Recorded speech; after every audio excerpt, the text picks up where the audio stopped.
The IMF has warned the US that their debt spiral is getting out of control. So much that practically every country in the world now wants to sell the US debt.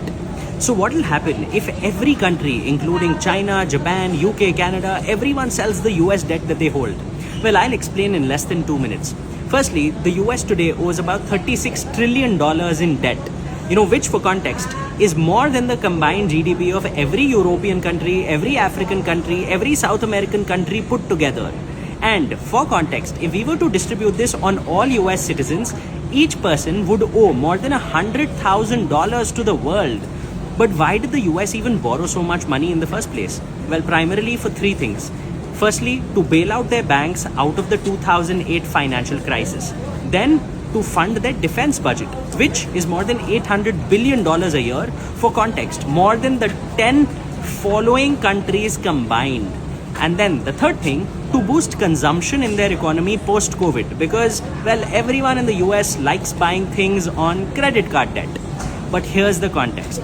Well, right now, China is fast selling all the treasury bond that they hold, which is debt in the US.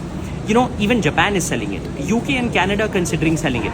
Now imagine, if everyone starts selling US debt, what is going to happen? The value of gold is going to rise. The value of other currencies, for example, the yuan, is going to rise in the world. And the US would not want that. Which is why, to maintain its power, the US would try to increase the interest rate on its debt to make it more attractive for the world. But should they be doing it? Because right now, just their interest liability for 1 year is over $1 trillion, which is more than their defense budget and is absolutely unsustainable. Which is why, to get out of it, the US can do two things. Either they can increase taxes on the rich, or they can reduce their spend on social benefits like healthcare and education for the poor.